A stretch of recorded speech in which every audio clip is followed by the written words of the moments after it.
नमस्कार दोस्तों, मैं बनवास कुमार आपका हार्दिक स्वागत करता हूं मेरे यूट्यूब चैनल में।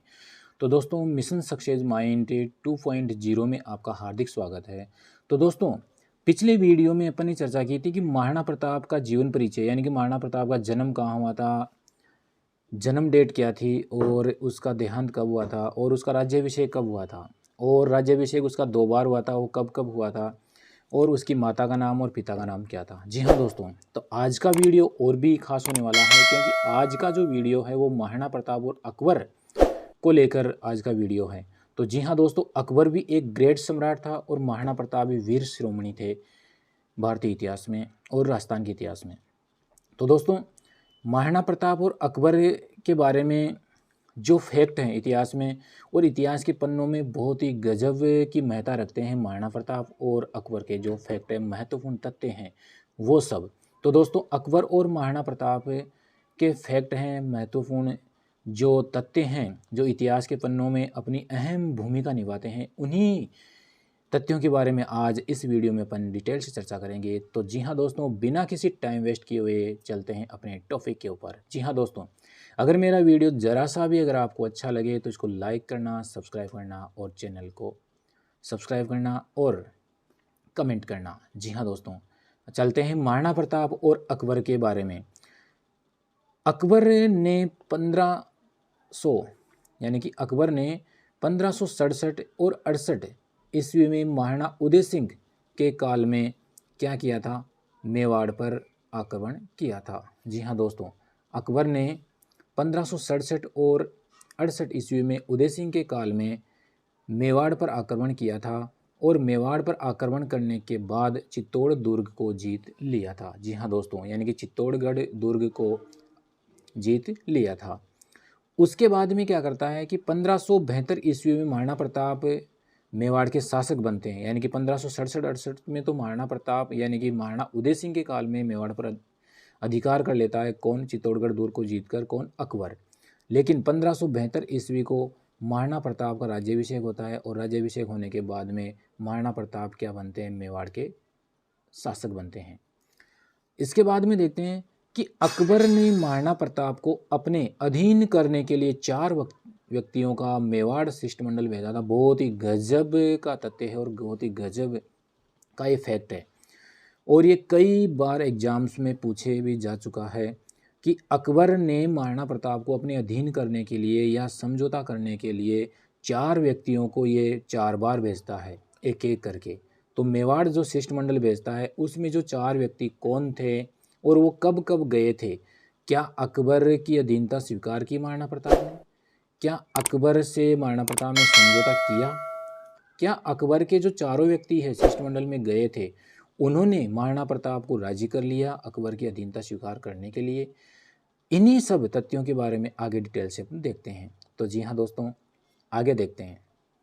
अकबर द्वारा महाराणा प्रताप से समझौते के जो प्रयत्न किए गए थे, यानी कहने का मतलब है कि अकबर ने जो 4 व्यक्ति भेजे थे वो कौन कौन से थे?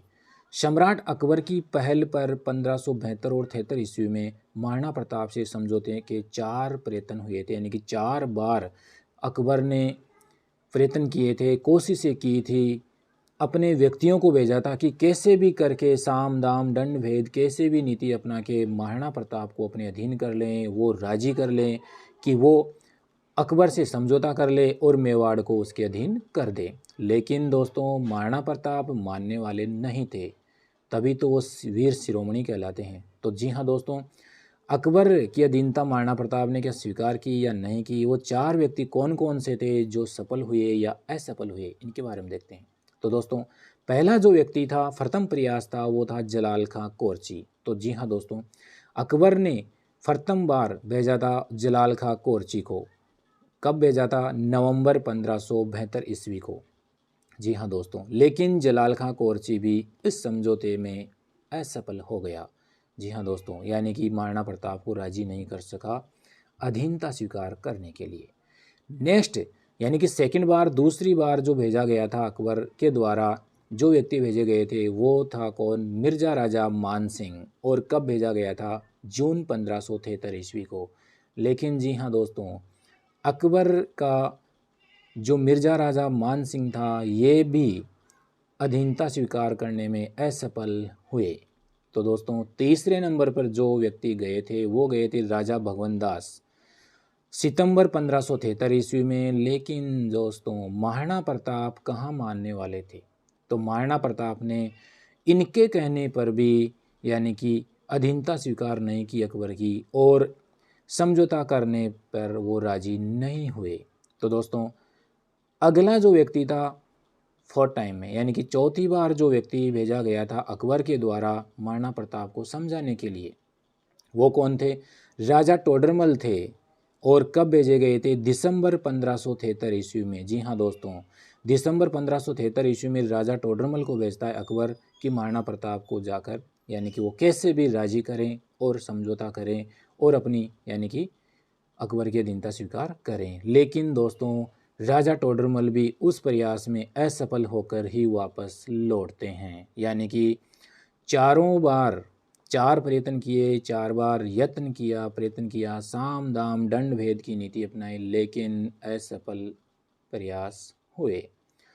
अब देखते हैं दोस्तों, ये डिटेल भी देख ली, ये व्यक्तियों के नाम कई बार क्रम वाइज भी पूछा जा चुका है और कई बार इनकी डेट भी पूछी जा चुकी है। तो दोस्तों इनके बारे में एक चर्चा और कर लें। शॉर्ट ट्रिक्स क्या है, ये ध्यान रखना कि नवंबर 1572 में यानी कि 1572 में तो एक व्यक्ति गया था जलाल खां कोरची, बाकी के तीनों 1573 ईस्वी में गए थे। इनको शॉर्ट याद करने के लिए एक ही ट्रिक है कि नवंबर 1572 में तो एक व्यक्ति गया था, बाकी जो 1573 में गए थे उनमें 3-3 महीने का गैप सभी में ध्यान रखना। क्यों? क्योंकि मिर्जा राजा मान सिंह जून में गया था, फिर 3 महीने का गैप देके सितंबर 1573 में भगवंत दास गया था, और फिर 3 महीने का गैप देके दिसंबर 1573 में राजा टोडरमल गए थे। तो इन सभी में क्या है, 3-3 महीने का गैप है। तो महीना और डेट यानी कहने का मतलब है ईयर याद करने की ज़्यादा झंझट नहीं है। आगे देखते हैं दोस्तों कि अकबर द्वारा जो महाराणा प्रताप का जो समझौता के लिए जो व्यक्ति भेजे गए थे उनके बारे में और देखते हैं कि सम्राट अकबर की पहल पर 1572-73 में जो महाराणा प्रताप समझौते के 4 प्रयत्न किए गए थे, उनमें भी 2 फैक्ट और नज़र आते हैं अपने सामने। यानी कि इतिहास में 2 फैक्ट बहुत ही महत्वपूर्ण है, वो निकल कर सामने आते हैं। वो कौन से हैं देखते हैं कि अबुल फजल ये कहता है, कहने का मतलब अबुल फजल के अनुसार महाराणा प्रताप, किसके अनुसार? अबुल फजल के अनुसार महाराणा प्रताप और मान सिंह के जो मध्य मुलाकात हुई थी वो कहाँ पर हुई थी? गोगुंदा में हुई थी और प्रेम पूर्वक हुई थी। ये कौन कहता है? ये अबुल फजल कहता है कि महाराणा प्रताप और मान सिंह के मध्य जो मुलाकात हुई थी वो प्रेम पूर्वक हुई थी और गोगुंदा में हुई थी। अब कर्नल जेम्स टोड के अनुसार देखें तो कर्नल जेम्स टोड ये कहता है कि महाराणा प्रताप और मान सिंह के मध्य उदय सागर झील के किनारे मुलाकात हुई थी। यस सही है। कहने का मतलब अबुल फजल तो ये कहता है कि महाराणा प्रताप और मान सिंह के मध्य जो मुलाकात हुई थी वो गोगुंदा में हुई थी। कर्नल जेम्स टोड कहता है कि महाराणा प्रताप और मान सिंह के मध्य उदय सागर झील के किनारे ये मुलाकात हुई थी। कर्नल जेम्स टोड ये भी कहता है कि महाराणा प्रताप ने मान सिंह के साथ खाना नहीं खाया, इसी वजह से मान सिंह रुष्ट होकर कहाँ चले गए? आगरा चले गए। यानी कि महाराणा प्रताप ने मान सिंह के साथ खाना नहीं खाया, इसी वजह से वो नाराज़ हो गए। कौन? मान सिंह। और कहाँ चले गए? वो आगरा चले गए। आगे देखते हैं, जो 4 व्यक्ति भेजे गए थे, मेवाड़ शिष्टमंडल भेजा गया था, उसका नतीजा देखते हैं क्या निकल कर सामने आया कि उपयुक्त शिष्टमंडल का कोई निष्कर्ष नहीं निकला।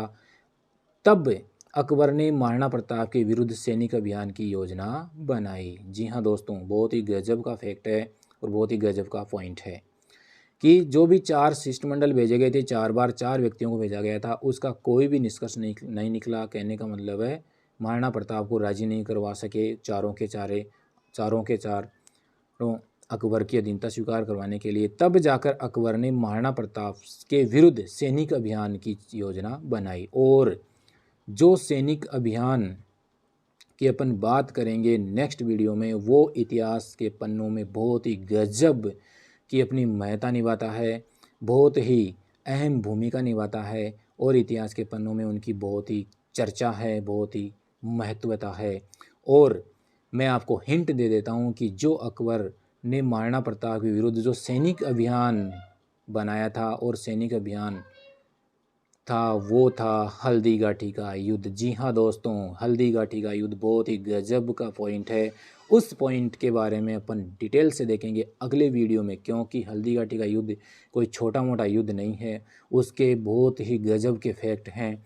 तो उसका एक सेपरेट वीडियो में बना के आपको यानी कि प्रोवाइड करवा दूंगा, उपलब्ध करवा दूंगा, क्योंकि हल्दी घाटी का युद्ध बहुत ही गजब का फैक्ट है अपने इतिहास में और इतिहास की दृष्टि से। तो जी हाँ दोस्तों, हल्दी घाटी का तो एक सेपरेट वीडियो बनाएंगे, वो चाहे थोड़ा लंबा हो सकता है, लेकिन पूरी डिटेल हल्दी घाटी के युद्ध की होगी। उसमें किस की विजय हुई थी, किसकी पराजय हुई थी, महाराणा प्रताप के साथ कौन था और अकबर के साथ कौन था, जो भी डिटेल है, महाराणा प्रताप की सेना का नेतृत्व किसने किया था, अकबर की सेना का नेतृत्व किसने किया था, सैनिक अभियान हल्दी घाटी के युद्ध में पहुंचने से पहले जो सैनिक चर्चाएं थी, सैनिक अभियान था, वो अकबर ने कहाँ बनाया था, महाराणा प्रताप ने कहाँ बनाया था, पूरी की पूरी फुल्ली डिटेल उस वीडियो के अंदर आपको मिलेगी। तो जी हाँ दोस्तों, नेक्स्ट वीडियो में मिलेंगे अपन नए टॉपिक के साथ, कहने का मतलब हल्दी घाटी के युद्ध के साथ। तब तक के लिए जय हिंद, जय भारत, थैंक यू।